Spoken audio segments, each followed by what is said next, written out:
कांग्रेस का चुनाव निशान है हाथ का पंजा और हाथ के पंजे में होती हैं 5 अंगुलियां यानी हाथ में होती है 5 अंगुलियां। लेकिन बिहार में कांग्रेस 5 सीटें भी नहीं जीत रही। यानी इस वक्त जो नतीजे आ रहे हैं, जो रुझान सामने आ रहे हैं, उसके मुताबिक बिहार में सिर्फ 4 सीटों पर कांग्रेस बढ़त बनाई हुई है। हो सकता है ये जो सीटें हैं और भी कम हो सकती हैं, जिस प्रकार से उनका प्रदर्शन सामने आ रहा है। अब कांग्रेस और आरजेडी बिहार में क्यों फेल हुई? क्या कमी रह गई थी? क्या गठबंधन से पहले जो अनबन थी वो कमी थी, या फिर ग्राउंड में मेहनत नहीं हुई? इससे बातचीत करेंगे। बातचीत करने के लिए मेरे साथ जी बिहार के संपादक हैं सुनील जी।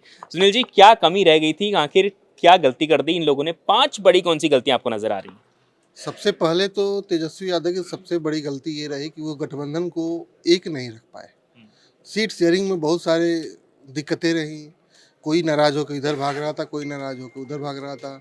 मुकेश सहनी ने एक दिन में अपनी 4 प्रेस कॉन्फ्रेंस स्थगित करी, क्योंकि वो बीच बीच में उनसे बात होती रही, प्रेस कॉन्फ्रेंस स्थगित होती रही, फिर कुछ ऑफर दिया गया, फिर कुछ स्थगित हुई, फिर कुछ ऑफर दिया गया। देर रात तक ये सिलसिला सुबह से शुरू हुआ और देर रात तक सिलसिला चला।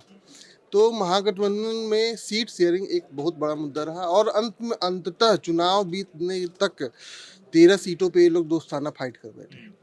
तो इसका बहुत भारी नुकसान हुआ कार्यकर्ताओं में। ये पहला कारण मान लीजिए। दूसरा कारण कि तेजस्वी यादव अपनी पार्टी मतलब राष्ट्रीय जनता दल के ज्यादातर उम्मीदवारों को यादव बेल्ट से लेके आए। पिछले चुनाव में भी उन्होंने यही गलती की थी और इस चुनाव में भी यही गलती की। 52 यादव कैंडिडेट उन्होंने चुनाव में उतारे, जिसका खामियाजा उनको भुगतना पड़ा है, क्योंकि यादव उम्मीदवार उतरते ही उस क्षेत्र में जो बाकी ओबीसी और इस ईबीसी के लोग हैं वो उनको फिर अपने ऊपर खतरा मानने लगता है।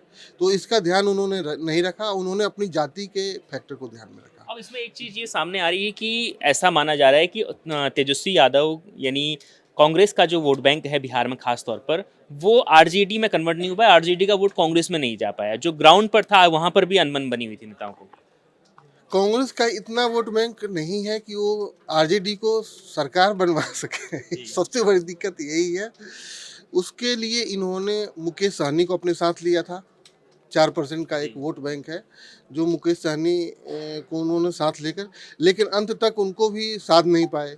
वो मल्लाह के बेटा डिप्टी सीएम और ये सब रागा लपते रहे और उनकी मुकेश सहनी के घर की सीट गौड़ा बुढ़ाम पे ही अनबन बनी रही।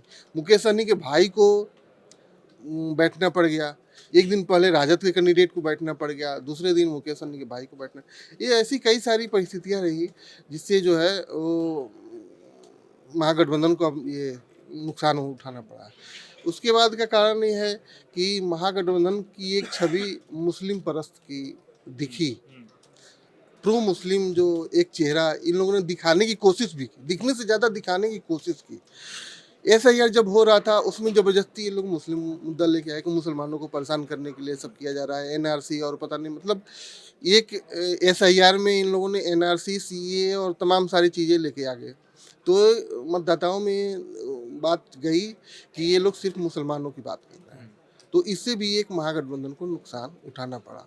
जो उनके हिंदू वोटर हैं उनमें एक संदेश गया कि ये केवल और केवल मुसलमानों की बात करते हैं। उसके बाद लालू यादव बिहार चुनाव में सबसे बड़े फैक्टर हो सकते थे, लेकिन तेजस्वी यादव ने अपने पिताजी के फोटो का ही सही से इस्तेमाल नहीं किया।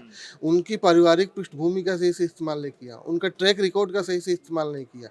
उन्होंने जो किया उसका सही से इस्तेमाल नहीं किया और पोस्टरों में खुद ही छाए रहे। महागठबंधन के पोस्टर में खुद ही छाए रहे। लालू और राबड़ी को किसी कोने में स्थान दे दिया गया, वहाँ से भी डिलीट कर दिया गया। तो ये 5 कारण रहे जिससे जो है महागठबंधन और खास तौर से तेजस्वी यादव का खुद का नुकसान बहुत ज़्यादा हो गया है।